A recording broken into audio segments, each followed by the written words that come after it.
Hello students, MSc previous physics classical mechanics की इस series में आज अपन डिस्कस करेंगे कैलकुलेशन ऑफ वेरिएशन की जो एप्लीकेशन अपने कर रखे थे स्टार्ट पहले, उसका सेकंड एप्लीकेशन अपन आज के वीडियो में डिस्कस करेंगे। ठीक है, फर्स्ट एप्लीकेशन अपना लास्ट लेक्चर में हो गया था।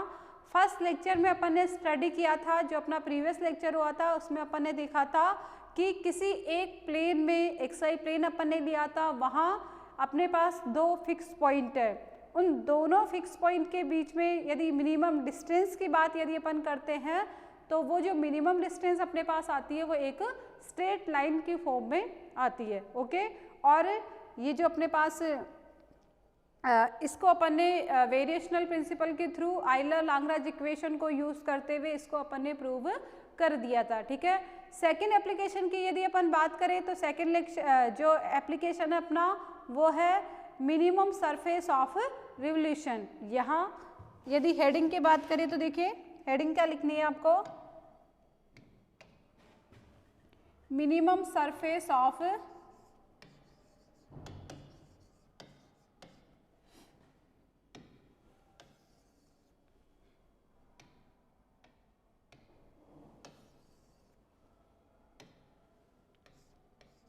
मिनिमम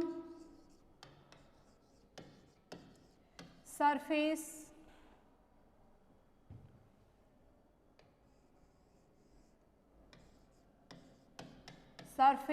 ऑफ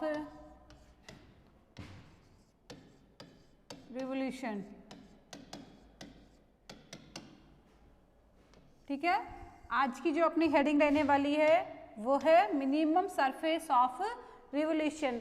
और आज के इस लेक्चर में अपने को क्या काम करना है कि यहाँ अपने पास एक कर्व गिवन होगा, उस कर्व को यदि अपन क्या करते हैं उसको किसी एक एक्सिस के अबाउट, ठीक है, यहाँ अपने पास एक कर्व होगा, उस कर्व को यदि अपन किसी एक एक्सिस के अबाउट क्या करते हैं रिवॉल्व करते हैं तो रिवोल्यूशन से क्या होता है अपने पास एक सरफेस फॉर्म होता है।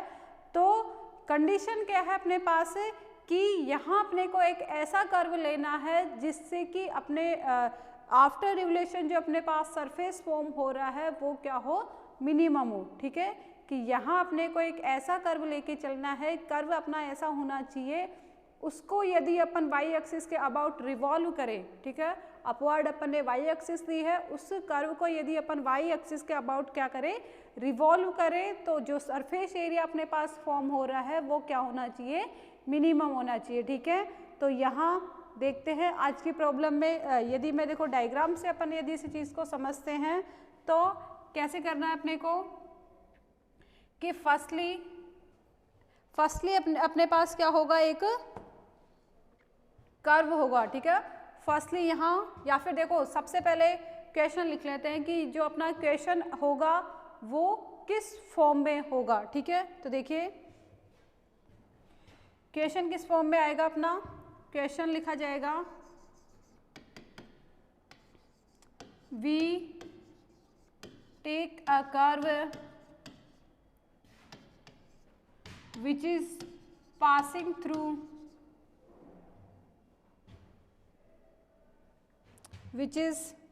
या फिर we take a curve passing through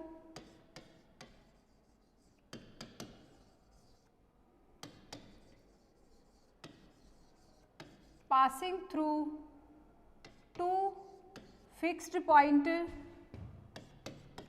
passing through two fixed points capital A और कोऑर्डिनेट इसके पास इसके अपने पास x1 y1 and capital B coordinate है x2 y2। ओके, देखो क्वेश्चन क्या बोलना चाह रहा है कि यहाँ अपने पास एक कर्व है, वो कर्व कौन से पॉइंट से अपना पास आउट हो रहा है, कैपिटल ए एंड बी। ठीक है, नेक्स्ट क्या कह रहा है क्वेश्चन अपना, and revolve it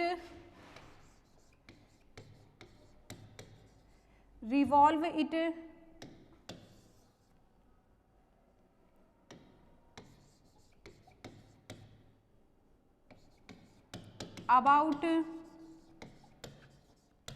y axis revolve it about y-axis to form a surface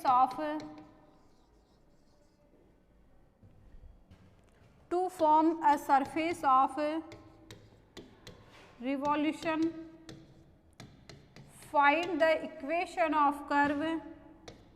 Find the equation of curve for which surface area is minimum.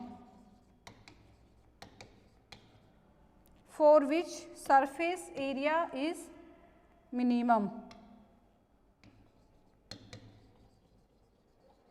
ठीक है, क्वेश्चन क्या कहना चाह रहा है कि we take a curve passing through two fixed point capital A and B when it revolve about y axis to form a surface of revolution. Find the equation of curve for which surface area is minimum. ठीक है, कि यहाँ एक अपना curve है जो कि दो फिक्स पॉइंट कैपिटल ए और बी से पास आउट हो रहा है. ठीक है, जब इस कर्व को अपन वाई एक्सिस के अबाउट क्या करते हैं, रिवॉल्व करते हैं, तो यहाँ अपने को एक सरफेस एरिया मिलता है, सरफेस ऑफ रिवोल्यूशन जिसको अपन बोलते हैं. तो यहाँ अपने को उस कर्व के लिए इक्वेशन फाइंड आउट करनी है, किस कंडीशन के साथ, कि जिससे अपने को जो सरफेस ऑफ रिवोल्यूशन मिले वो क्या मिले, मिनिमम मिले. ओके, तो स्टार्ट करते हैं आज का अपना टॉपिक. किसका सॉल्यूशन अपने को किस टाइप से करना है. तो देखिए सॉल्यूशन में अपन सबसे पहले इसके लिए डायग्राम बना लेते हैं, क्योंकि देखो यदि अपन इसको पहले डायग्राम से समझ लेते हैं तो अपना इसको थ्योरेटिकल करना इजी हो जाता है. सॉल्यूशन अपना किस तरीके से आएगा, सबसे पहले डायग्राम बनाते हैं.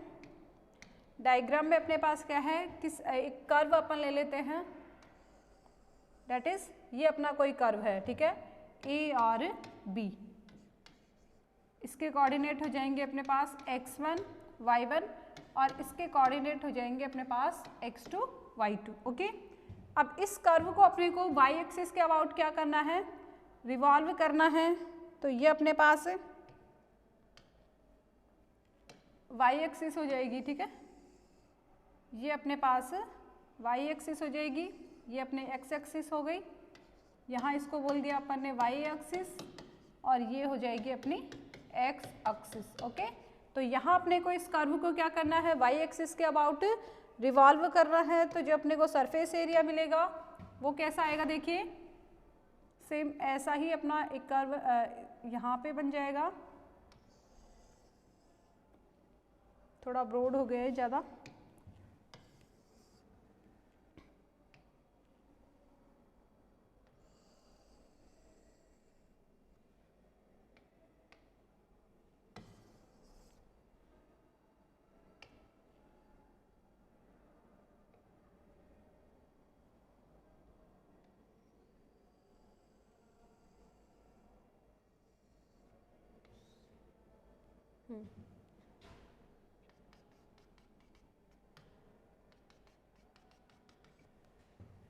ओके, इस तरीके से अपना सरफेस एरिया बनेगा. यहाँ पे एक छोटा सा, हाँ ठीक है, यहाँ अपना ये कर्व था जो कि अपना ए और बी पॉइंट से क्या कर रहा है, पास हो रहा है. इसको यदि अपन वाई एक्सिस के अबाउट क्या करते हैं, रिवॉल्व करते हैं इस तरीके से, तो ये अपना इस तरीके से सरफेस एरिया बनता है. अब यहाँ पे क्वेश्चन को सॉल्व करने के लिए अपने को क्या करना है कि यहाँ इस कर्व पे अपन क्या मानेंगे, जैसा कि अपन ने पहले वाले लेक्चर में भी किया था कि सबसे पहले अपन क्या लेके चलते हैं, एक कर्व पे एक छोटा सा लाइन एलिमेंट अपन लेंगे. वो लाइन एलिमेंट हो जाएगा अपना कोई भी ds. ओके, यहाँ पे ये अपन ने लाइन एलिमेंट ले लिया और इसकी विड्थ लेंथ है अपने पास कितनी, ds. ओके, तो यहाँ जब इस लाइन एलिमेंट को अपन क्या करते हैं, रिवॉल्व करते हैं, तो अपना ये इस तरीके से एक स्ट्रिप अपने पास आती है. हाँ, ये अपने पास क्या बन जाएगी, एक कोई स्ट्रिप बन जाएगी.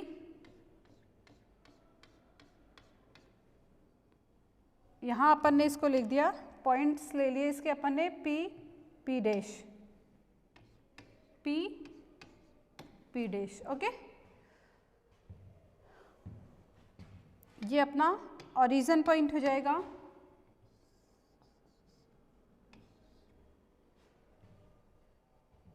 हाँ देखिए, तो देखिए काम क्या किया है अपन ने सबसे पहले कि ये अपने पास क्या है,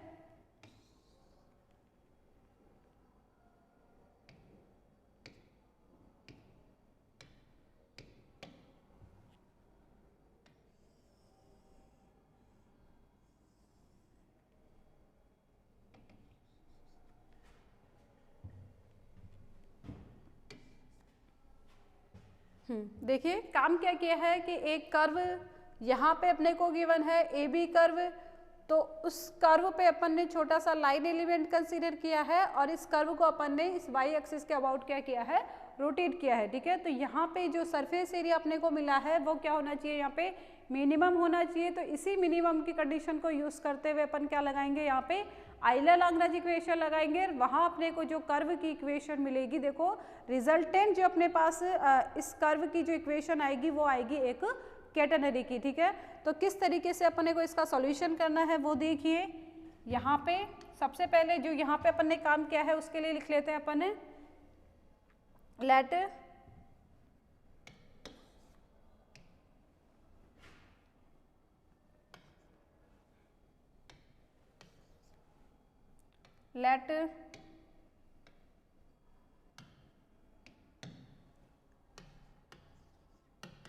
AB be the curve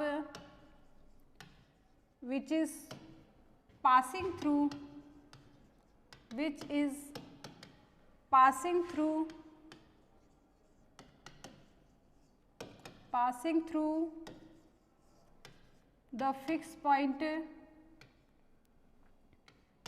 fixed point A, जिसके कोऑर्डिनेट है अपने पास x1 y1 एंड B, जिसके कोऑर्डिनेट है अपने पास x2 y2। ठीक है, इनिशियली अपन ने क्या लिया है, एक कर्व कंसीडर किया है। नेक्स्ट अपन ने जो कि A और B पॉइंट से क्या कर रहा है, पास आउट हो रहा है। नेक्स्ट अपन क्या लेंगे कि यहाँ इस कर्व पे अपन ने छोटा सा लाइन एलिमेंट लिया है। Now we consider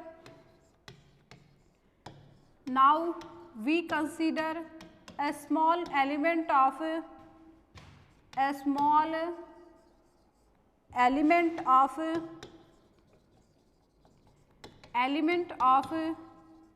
length dx which is given by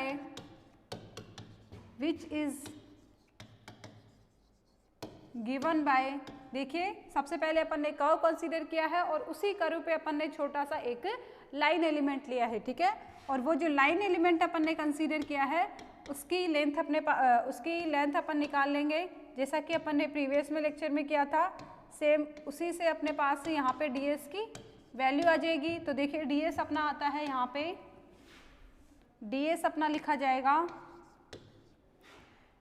ds square. यदि यहाँ पे अपन dx स्क्वायर को कॉमन ले लेते हैं तो ये अपना हो जाएगा dy square upon dx square. ठीक है, यहाँ पे अपन ने दोनों टर्म्स में से dx स्क्वायर को यदि कॉमन लिया है तो ये अपने पास इस फॉर्म में आ जाएगा। और यहाँ पे जो अपने पास dy बाई dx बना है उसको हम लिख सकते हैं y डैश स्क्वायर। और यहाँ साइड में अपन लिख सकते हैं इसके बारे में कि यहाँ जो y डैश अपन ने कंसीडर किया है वो क्या है, dy by dx। Okay, next देखिए क्या काम करना है अपने को। नेक्स्ट यहाँ जो अपने पास स्क्वायर होगा, यहाँ पे ds स्क्वायर अपने पास ये वैल्यू है। यदि अपन दोनों तरफ क्या करते हैं, रूट ले लेते हैं तो आफ्टर रूट के अपने पास वैल्यू आ जाती है 1 प्लस वाई डैश स्क्वायर का रूट इंटू dx। तो ये वैल्यू आई अपने पास किसकी, लाइन एलिमेंट ds की। ओके, अब अपने को क्या काम करना है कि वो जो कर्व अपन ने कंसीडर किया है उसको अपने को वाई डैश के अबाउट क्या करना है, रोटेट करना है। ठीक है, तो देखिए now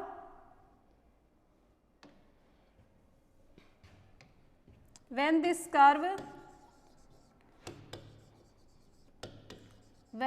curve revolve revolve about y axis, it form a surface of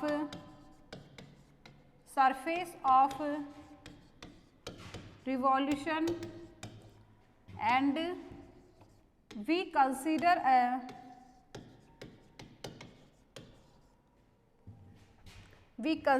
a strip of this surface। यहाँ पे जो अपने पास जब काम क्या किया है अपन ने कि यदि इस कर्व को अपन y एक्सिस के अबाउट क्या करते हैं, रिवॉल्व करते हैं, तो यहाँ देखिए कि जो सरफेस एरिया अपने पास आएगा, सरफेस ऑफ रिवोल्यूशन जिसको अपन बोलते हैं, उसमें से अपन एक छोटी सी स्ट्रिप कंसीडर की है और उसके लिए अपने पास जो विड्थ होगी या फिर रेडियस जिसको अपन बोलेंगे, वो रेडियस किसके बराबर होगी, स्मॉल एक्स के। ठीक है, यहाँ पे स्ट्रिप जो अपन ने कंसीडर की है, रेडियस कितनी है उसकी अपने पास स्मॉल एक्स, और यदि विड्थ की बात करें तो विड्थ कितनी है, इक्वल टू दिस एलिमेंट, तो यहाँ पे रेडियस तो अपने पास होगी स्मॉल एक्स, और यदि उसकी विड्थ की अपन बात करते हैं तो विड्थ कितनी होती है, ds। ठीक है, तो देखिए लिखना क्या है अपने को, a strip of this surface of radius small x and width जिसको अपन p डैश से डिनोट कर रहे हैं, और वो किसके बराबर है अपने पास, जो कि अपन ने छोटा सा एलिमेंट कंसीडर किया है, इक्वल टू ds। ओके, तो यहाँ काम क्या किया है, देखो पहले अपन ने कर्व कंसीडर किया है, वो कर्व जो कि अपना a और b से पास आउट हो रहा है। ठीक है, सेकेंडली अपन ने क्या किया कि उसी कर्व पे अपन क्या कंसीडर कर रहे हैं, एक छोटा सा एलिमेंट ले रहे हैं, और उस एलिमेंट की वैल्यू है अपने पास root of 1 plus Y dash square into D S. Then अपन ने क्या किया है कि उस कर्व को यदि अपन वाई एक्सिस के अबाउट क्या करते हैं, रिवॉल्व करते हैं, तो वहाँ अपने पास एक सरफेस एरिया अपने को मिलता है जिसको कि अपन बोलते हैं सरफेस ऑफ रिवोल्यूशन। ठीक है, क्योंकि यहाँ पे जो क्वेश्चन में अपने पास कंडीशन गिवन है वो उसी सरफेस एरिया के लिए दी हुई है कि ये जो सरफेस एरिया अपने पास बना है वो क्या होना चाहिए, मिनिमम होना चाहिए। ओके, देन जो सरफेस एरिया अपने को यहाँ पे मिला है, सरफेस ऑफ रिवोल्यूशन अपने को जो मिला है, उसमें अपन ने एक छोटी सी स्ट्रिप कंसीडर की है जिसकी रेडियस है अपने पास स्मॉल x, एंड यदि उसकी विड्थ की बात करें तो वो किसके इक्वल है, ds, जो कि अपना लाइन एलिमेंट की लेंथ है। नेक्स्ट अपने को क्या करना है कि यदि इस स्ट्रिप का एरिया अपन निकालते हैं तो एरिया अपने पास क्या हो जाएगा,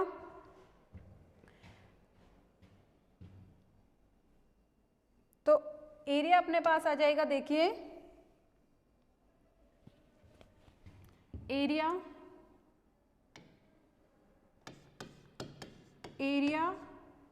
now area of strip is, वो अपना लिखा जाएगा, स्ट्रिप का एरिया है अपने पास 2 pi x into D x. ठीक है, यहाँ यदि स्ट्रिप के एरिया की अपन बात करते हैं तो वो अपना होगा डी ए से, जिसको डिनोट कर देते हैं अपन, डी ए से लिखा जाएगा, और डी ए इक्वल्स टू क्या आ जाएगा, 2 pi x into D x. ठीक है, स्ट्रिप के लिए अपन जानते हैं 2 पाई एक्स, उसके लिए पूरा सर्कमफेरेंस हो जाएगी इंटू उसकी मोटाई। ठीक है, विड्थ जिसको अपन यहाँ बोल रहे हैं। ये तो अपन ने किसके लिए काम किया है, केवल उस स्ट्रिप के लिए। अब यदि अपन पूरे सरफेस एरिया के लिए पूरा सरफेस एरिया कैलकुलेट करेंगे तो अपना क्या हो जाएगा, इसको अपन क्या कर देंगे, इंटीग्रेट कर देंगे। तो देखिए टोटल यहाँ अपन वैल्यू रख सकते हैं, D A equals to 2 pi X अपना एज इट इज रहेगा, डी एस की वैल्यू थी अपने पास root of 1 plus Y dash square into D X, ये अपने पास हो जाएगी इक्वेशन 2। ठीक है, then the total surface area, ये तो अपने पास केवल स्ट्रिप का एरिया है, यदि अपन पूरा सरफेस एरिया कैलकुलेट करते हैं तो वो अपने पास वैल्यू आती है, then the total surface area, total surface area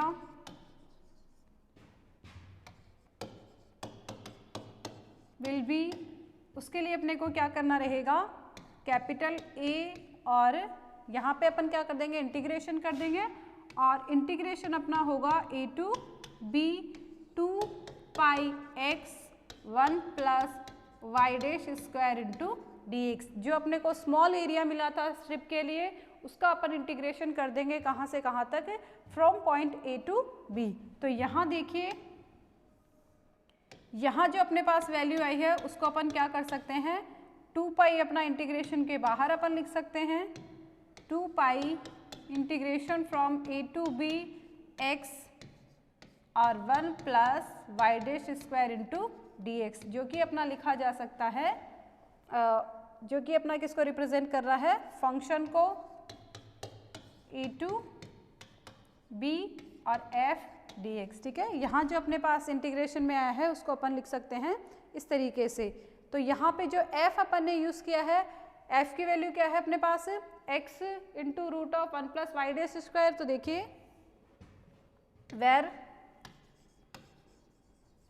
f की वैल्यू क्या है अपने पास, x into 1 plus Y dash square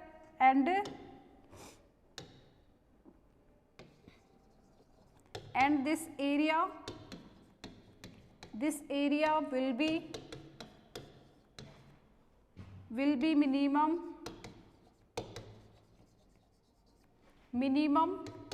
if del A अपना क्या हो जाए, 0 हो जाए। ठीक है, यहाँ पे कंडीशन अपने दे रखी है कि ये एरिया का क्या होगा, अपना मिनिमम होगा और इसके लिए जो अपना डेल A क्या हो जाएगा, equals to 0।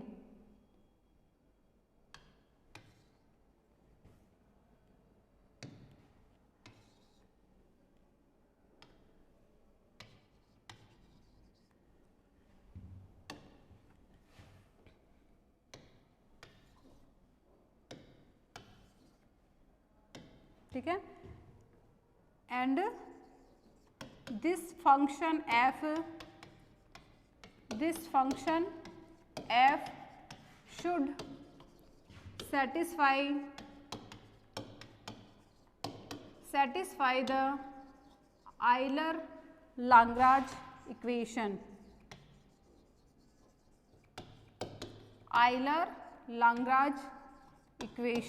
that is del f upon del y minus dy by dx into del f upon del y dash equals to 0। ठीक है, कहना क्या है, कहने का मतलब क्या है कि यहाँ देखिए, यहाँ पे जो अपन ने फंक्शन f निकाला है, यहाँ पे फर्स्टली अपन ने क्या किया है कि जो कर्व का जो लाइन एलिमेंट था ds, उसकी वैल्यू आई थी अपने पास root of 1 plus Y dash square. Then अपन ने क्या कर दिया कि यदि उस कर्व को अपन वाई एक्सिस के अबाउट रिवॉल्व करते हैं तो अपने पास सरफेस एरिया फॉर्म होता है और कंडीशन अपने को गिवन है कि वो जो सरफेस एरिया अपना बनेगा वो क्या होना चाहिए, अपने पास मिनिमम होना चाहिए। ओके, तो यहाँ पे अपन ने मिनिमम की कंडीशन अप्लाई कर दी है। तो यहाँ पे यदि अपन डेल ए वेरिएशन अपन इस सरफेस एरिया में देखते हैं तो वो क्या होगा, अपना इक्वल्स टू 0 होगा और फंक्शन अपने को यहाँ पे मिल जाता है x into root of 1 plus Y dash square. तो यहाँ जो फंक्शन अपना आया है ये क्या करेगा, आइलर-लाग्रांज इक्वेशन को सेटिस्फाई करेगा। तो यहाँ पे जो आइलर-लाग्रांज इक्वेशन की फॉर्म में अपने पास ये वाली होती है। ठीक है, तो यहाँ अपने को क्या करना रहेगा, जो फंक्शन f है एक बार अपने को उसका y के रेस्पेक्ट में डेरिवेटिव लेना रहेगा, सेकेंडली y डैश के रेस्पेक्ट में। ठीक है, तो देखिए जो फंक्शन है अपना, सिंस f अपना यहाँ क्या मिला है अपने को, f यहाँ अपना x into 1 plus Y dash square. Then यदि अपन क्या निकालते हैं, del f upon del y, तो वो अपना क्या होगा, इक्वल्स टू 0 होगा क्योंकि यहाँ पे कहीं भी अपने पास y नहीं है। सेकेंडली यदि इस फंक्शन का अपन y डैश के रेस्पेक्ट में डिफ्रेंशिएशन करें तो वैल्यू अपनी आती है, वैल्यू अपनी हो जाएगी x अपना एज इट इज रहेगा एज ए कॉन्स्टेंट एंड जो रूट में है, रूट के लिए अपना वैल्यू आ जाएगी root of 1 plus Y dash square into 2 y dash. 2 से 2 यहाँ अपन कैंसिल कर देंगे तो अपने पास del F upon del Y dash की वैल्यू आ जाती है X Y dash upon root of 1 plus Y dash square. Okay, तो ये वैल्यू आई अपने पास del F upon del Y dash की। तो इन दोनों वैल्यूज को अपन कहाँ रख देते हैं इक्वेशन, ये जो अपने पास इक्वेशन थर्ड आई है, इक्वेशन थर्ड में अपन पुट कर देते हैं। प्रीवियस अपनी कहाँ तक इक्वेशन आ गई थी, इक्वेशन 2, और ये अपनी हो जाएगी इक्वेशन थर्ड में। तो ये जो दोनों वैल्यूज अपने पास आई है इनको अपन रखेंगे इक्वेशन थर्ड में। Putting above values, putting above values in equation third. तो देखिए इस यहाँ पे del F upon del y अपना इक्वल्स टू 0 आ रहा है, तो ये टर्म तो अपनी 0 हो जाएगी। नेगेटिव साइन अपना हटा सकते हैं अपन, कोई ज़रूरत नहीं है, और जो वैल्यू है अपन पुट कर देंगे। तो देखिए अपने पास वैल्यूज़ क्या आती है, D by D x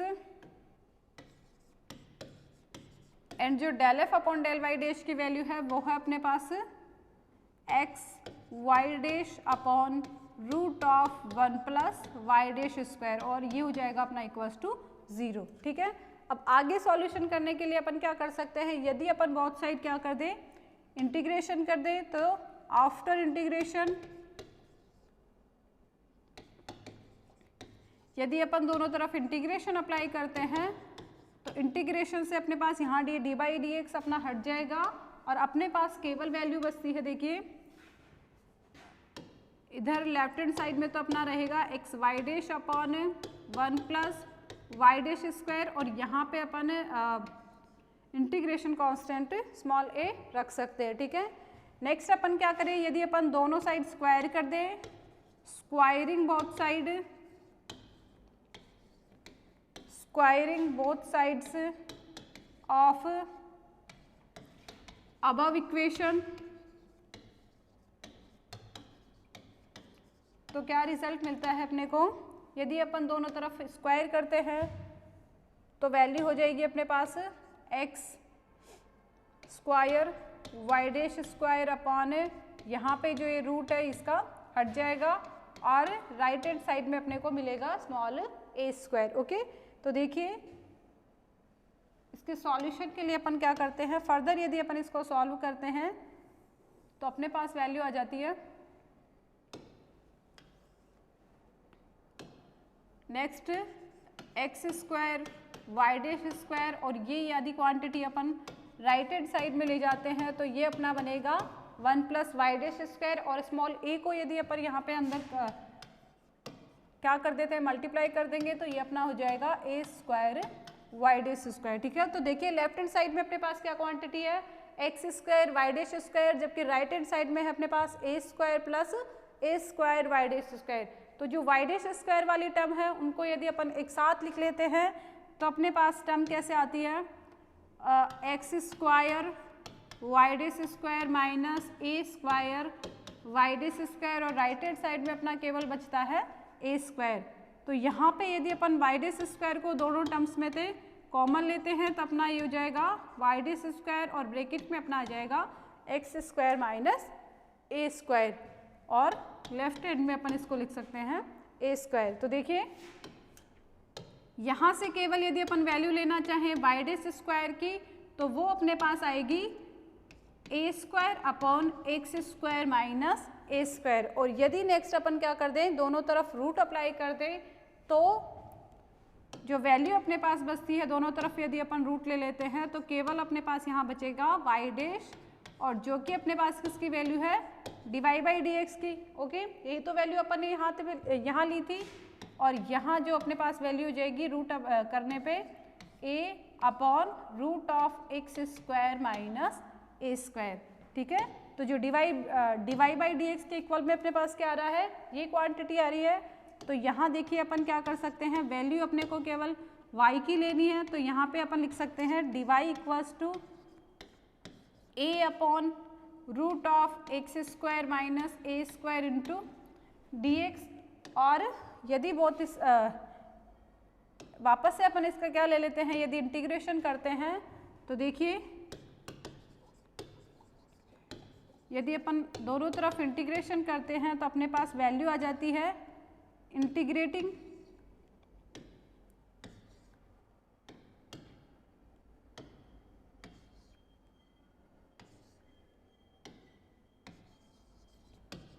integrating above equation, तो अपने पास वैल्यू आ जाएगी, केवल देखो लेफ्ट हैंड साइड में अपना y बचेगा, इधर अपन बात करें तो ये अपना लिखा जाएगा integration of small a upon x square minus A square into D x, ठीक है।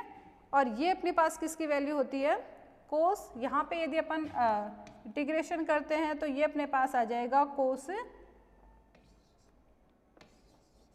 Hyperbolic inverse x upon a plus b, ठीक है। ये जो अपने पास फॉर्मूला बना है ये अपने को पता है ये किसका होता है, कोस हाइपरबोलिक इनवर्स का। तो यहाँ अपन ने डायरेक्ट यहाँ पे वैल्यू पुट कर दी है, तो अपने पास जो फॉर्म आई है वो हो जाएगी y equals to a cos hyperbolic inverse x upon a plus b, ठीक है। और यहीं से यदि अपन स्मॉल x की वैल्यू निकालना चाहें तो स्मॉल x अपना हो जाएगा y minus b upon a, और ये वैल्यू हो जाएगी अपने पास cos hyperbolic inverse x upon a। And next अपन यहाँ पे क्या करना चाहें कि कोस की वैल्यू यहाँ पे यदि अपने पास आ जाती है तो वो अपना लिखा जाएगा, दैट इज यहाँ पे अपन लिख सकते हैं जो x की वैल्यू अपने पास आती है वो आएगी cos hyperbolic y minus b upon a। और ये जो अपने पास इक्वेशन आई है ये किसको रिप्रेजेंट करती है, इक्वेशन ऑफ केटेनरी,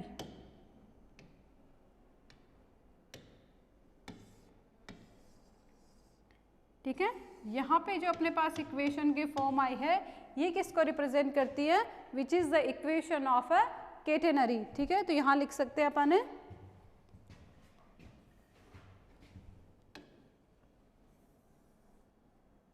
यहाँ पर लिख सकते हैं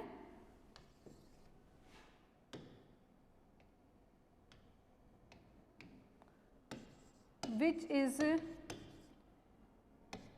an equation of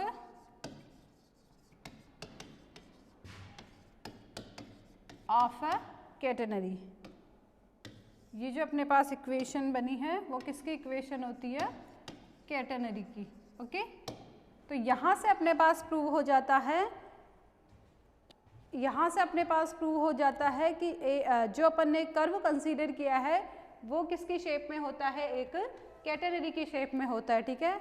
मतलब यदि अपन कर्व को किसकी फॉर्म में ले, एक कैटेनरी के फॉर्म में लेते हैं, कैटेनरी की शेप वाला जो अपना वायर होता है उसको यदि अपन वाई एक्सिस के अबाउट क्या करते हैं, रिवॉल्व करते हैं, तो वहाँ जो अपने को सरफेस एरिया मिलेगा वो क्या मिलेगा, अपने को मिनिमम होगा, ठीक है। तो यहाँ अपन ने वेरिएशनल प्रिंसिपल और आइलर लैग्रेंज इक्वेशन को यूज़ करते हुए अपनी जो क्वेश्चन था अपना, जो कि क्लासिकल मैकेनिक्स वेरिएशनल प्रिंसिपल वाले चैप्टर में बहुत इंपॉर्टेंट है, तो वो अपना यहाँ से सॉल्व हो जाएगा, ओके। नेक्स्ट अपना एक एप्लीकेशन और बचा है, एक बार इसी को अपन देखो पूरा एक साथ देख लेते हैं कि काम क्या किया है अपन ने।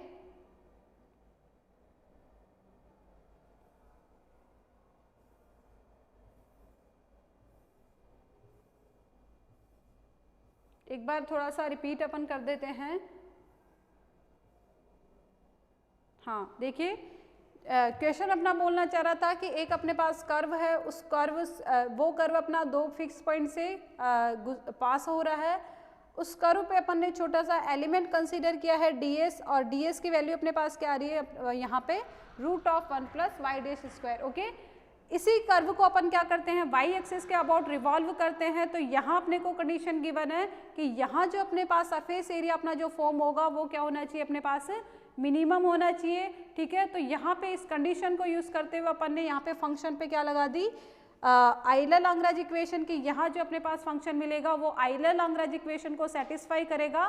तो देखिए, according to Euler Lagrange equation जो अपने पास इक्वेशन की फॉर्म बनती है वो होती है अपने पास del f upon del y minus d/dx of del f upon del y dash equals to 0।